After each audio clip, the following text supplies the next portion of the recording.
The Star Child by Oscar Wilde. Part 3. Today we will watch the last part of the story, The Star Child. If you have not watched the previous part yet, visit my channel and watch it, so you can understand the whole story well. Now at the gate of the city, there was seated one, who was a leper. Over his face hung a cowl of gray linen, and through the eyelets his eyes gleamed like red coals. When he saw the Star Child coming, he struck upon a wooden bowl, and clattered his bell, and called out to him, and said, "Give me a piece of money, or I must die of hunger, for they have thrust me out of the city, and there is no one who has pity on right." "Alas," cried the Star Child, "I have but one piece of money in my wallet, and if I bring it not to my master, he will beat me, for I am his slave." But the leper entreated him, and prayed of him, till the Star Child had pity, and gave him the piece of white gold. When he came to the magician's house, the magician opened to him, and brought him in, and said to him, "Have you the piece of white gold?" And the Star Child answered, "I have it not." So the magician fell upon him, and beat him, and set before him an empty trencher, and said, "Eat," and an empty cup, and said, "Drink." On the morrow, the magician came to him, and said, "If today you bring me not the piece of yellow gold, I will surely keep you as my slave, and give you 300 stripes. So the Star Child went to the wood, and all day long he searched for the piece of yellow gold, but nowhere could he find it. At sunset he sat him down, and began to weep. And as he was weeping, there came to him the little hare that he had rescued from the trap. The hare said to him, "Why are you weeping? And what do you seek in the wood?" The Star Child answered, "I am seeking for a piece of yellow gold that is hidden here, and if I find it not, my master will beat me, and keep me as a slave." "Follow me," cried the hare, and it ran through the wood, till it came to a pool of water. At the bottom of the pool, the piece of yellow gold was lying. "How shall I thank you?" said the Star Child. "This is the second time that you have succored me." "No, but you had pity on me first," said the hare, and it ran away swiftly. The Star Child took the piece of yellow gold, and put it in his wallet, and hurried to the city. But the leper saw him coming, and ran to meet him, and knelt down and cried, "Give me a piece of money, or I shall die of hunger." The Star Child said to him, "I have in my wallet but one piece of yellow gold, and if I bring it not to my master, he will beat me, and keep me as his slave." But the leper entreated him sore, so that the Star Child had pity on him, and gave him the piece of yellow gold. When he came to the magician's house, the magician opened to him, and brought him in, and said to him, "Have you the piece of yellow gold?" The Star Child said to him, "I have it not." So the magician fell upon him, and beat him, and loaded him with chains, and cast him again into the dungeon. On the morrow, the magician came to him, and said, "If today you bring me the piece of red gold, I will set you free, but if you bring it not, I will surely slay you." So the Star Child went to the wood, and all day long he searched for the piece of red gold, but nowhere could he find it. At evening he sat him down, and wept. And as he was weeping, there came to him the little hare. The hare said to him, "The piece of red gold that you seek is in the cavern that is behind you. Therefore weep no more, but be glad." "How shall I reward you?" cried the star child. "This is the third time you have succored me." "No, but you had pity on me first," said the hare, and it ran away swiftly.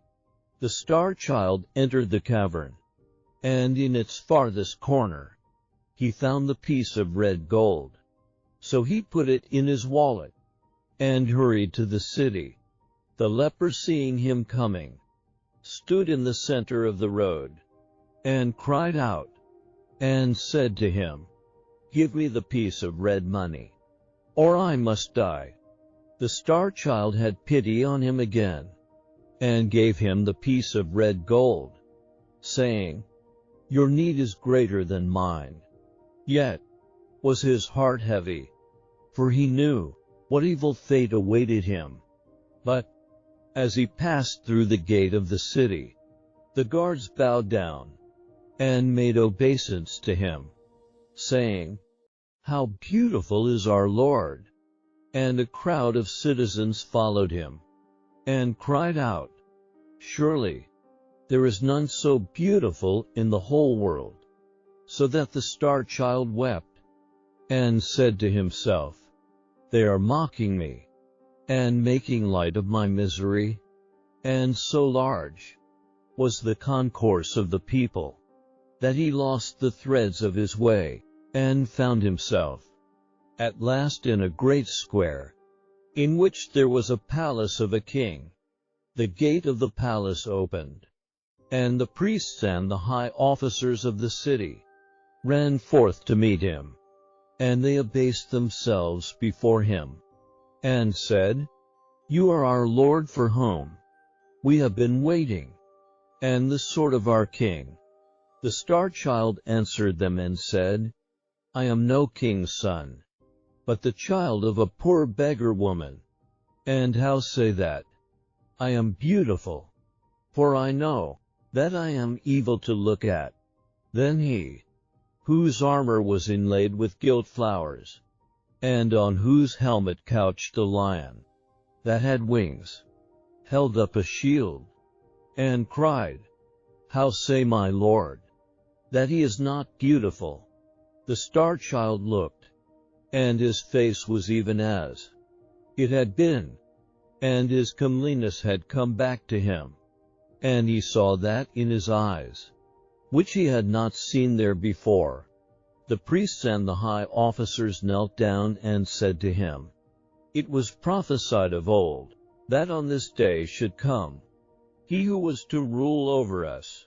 Therefore, let our Lord take this crown and this scepter, and be in his justice and mercy our king over us." But he said to them, "I am not worthy, for I have denied the mother who bare me, nor may I rest till I have found her, and known her forgiveness. Therefore, let me go, for I must wander again over the world, and may not tarry here." As he spake, he turned his face from them towards the street that led to the gate of the city, and amongst the crowd that pressed round the soldiers, he saw the beggar woman, who was his mother, and at her side stood the leper, who had sat by the road. A cry of joy broke from his lips, and he ran over, and kneeling down, he kissed the wounds on his mother's feet, and wet them with his tears. He bowed his head in the dust, and sobbing, as one whose heart might break, and he said to her, "Mother, I denied you in the hour of my pride. Accept me in the hour of my humility. Mother, I gave you hatred. Do you give me love? Mother, I rejected you. Receive your child now." But the beggar woman answered him not a word. And he reached out his hands, and clasped the white feet of the leper, and said to him, "Thrice did I give you of my mercy. Bid my mother speak to me once." But the leper answered him not a word. He sobbed again, and said, "Mother, my suffering is greater than I can bear. Give me your forgiveness, and let me go back to the forest." The beggar woman put her hand on his head, and said to him, "Rise." And the leper put his hand on his head, and said to him, "Rise." Also, he rose up from his feet, and looked at them. And they were a king and a queen. And the queen said to him, "This is your father, whom you have succored." And the king said, "This is your mother, whose feet you has washed with your tears." They fell on his neck and kissed him, and brought him into the palace, and clothed him in fair raiment, and set the crown upon his head, and the scepter in his hand. And over the city that stood by the river he ruled, and was its lord. Much justice and mercy did he show to all. And the evil magician he banished, and to the woodcutter and his wife he sent many rich gifts. And to their children he gave high honor, nor would he suffer any to be cruel to bird or beast, but taught love and loving kindness and charity. And to the poor he gave bread, and to the naked he gave raiment. And there was peace and plenty in the land. Yet ruled he not long. So great had been his suffering, and so bitter the fire of his testing. For after the space of 3 years he died. And he, who came after him, ruled evilly. I hope you liked this story very much. Keep your love like this. And don't forget to subscribe to our channel for such amazing stories. Keep learning and keep growing.